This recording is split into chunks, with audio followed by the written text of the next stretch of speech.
Thank you so much for joining me today. Hi, Perpetua. Always a pleasure being on your show. You can say that again. Well, I am glad to be discussing this with you again. The last time it was about the Warri Refinery, and you seemed to be quite optimistic about the NNPCL's management of the refineries. How did this particular news come to you? Still optimistic? So look, Perpetua, you remember something that I've always said, that a refinery is not like your car. Think about it, actually. So you bought a car, you parked the car for like 5 years. And you didn't drive it. And then one day you had enough money to fix it. You send it to the mechanic and, you know, he brings it back, tells you it's working fine. And 2 weeks later, things start breaking down in the car because it's mechanical parts. The longer you leave it unused, the more things break down. I think that's just the way it is, you know, from a natural perspective. Now, when it comes to a refinery, it's even more difficult to restart a refinery after it's been abandoned for some time. It's like a blast furnace that goes cold. Restarting it is extremely difficult. What has happened and what we are seeing is the fallout of the NNPC leaving the Port Harcourt and all the other refineries to rot for such a long time. And when they've restarted it, it's not been optimized. So we know, for example, that production has not been optimized. There are rumors that that refinery has actually never produced PMS since it came back on stream, and it's not been able to crack the crude to the point where it gets to PMS. So the reality is that this start-stops are natural when it comes to restarting a refinery. And at least, you know, the positive here is that we have an NNPC that's at least transparent enough to be able to announce and let people know exactly what was happening with the refinery. The previous management, you couldn't actually, you know, say that they were transparent enough with Nigerians to know exactly what was happening with the refinery. They told us the refinery had started working at the point when it wasn't producing anything. And today, hopefully, there is increasing transparency around the performance of the refinery.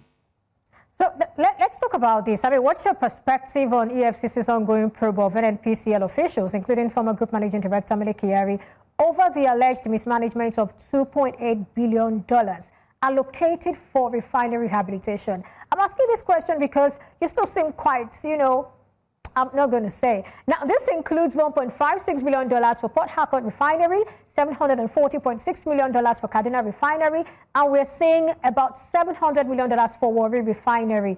What do you call all of this? Ineptitude, inefficiency, corruption, or is just what you said about time? Let me get your perspective on this, really. So look, it's a difficult time for us as a country, you know. Perpetua, so I used to crack this joke with my friends, and that I say that if you're not careful, you would wake up one day and realize that the entire Nigerian economy or the Nigerian nation is a crime scene. So there are things that may have happened in the past that may have suggested impropriety, but the reality is that, in all fairness, the cost of rehabilitating those refineries was always going to be in those ballpark numbers. I worked on a transaction when the previous Minister of Petroleum was the GMD of NNPC, Kachuku, and we tried to do a transaction to repair the Port Harcourt Refinery. The number around which we closed that transaction was around 1.6 to 1.7 billion as a private sector investment in the Port Harcourt Refinery to bring it back to production. So as much as EFCC and all of those guys may be investigating these numbers, it is clear that work was done on that refinery. It is clear that all the refineries have seen some form of investment into them. So I do not think that it is as bad as they expect it to be. But the reality is, as you know, because those contracts were not exactly open tenders, there is a possibility that some graft may have happened. But it is when the EFCC have concluded their investigations that we can actually make definitive statements about what actually went down with those refineries. Right. Is there hope for these state-owned refineries to ever work under the NNPCL, or do we need to privatize them? Maybe besides, at some point last year, there were talks about privatization and all of that. What's your take? Look, Perpetua, President Obasanjo in 2007 sold those refineries. Unfortunately, for political and other reasons, President Yar'Adua, unwound those sales. The reality is that the NNPC is a professional organization, but the private sector competence is always better when you are running large-scale transactions like that. NNPC needs to sell off those refineries.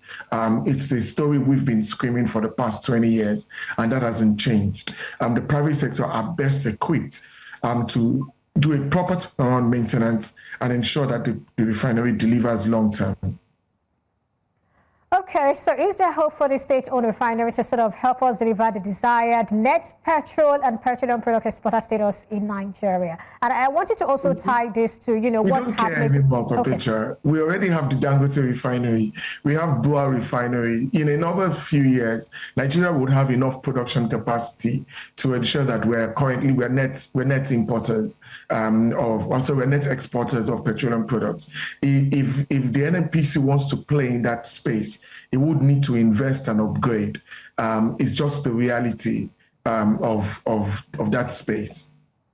All right, thank you so much for joining us today. Femi Oladehin, Senior Partner, Argentil Capital Partners, for your time on the show today.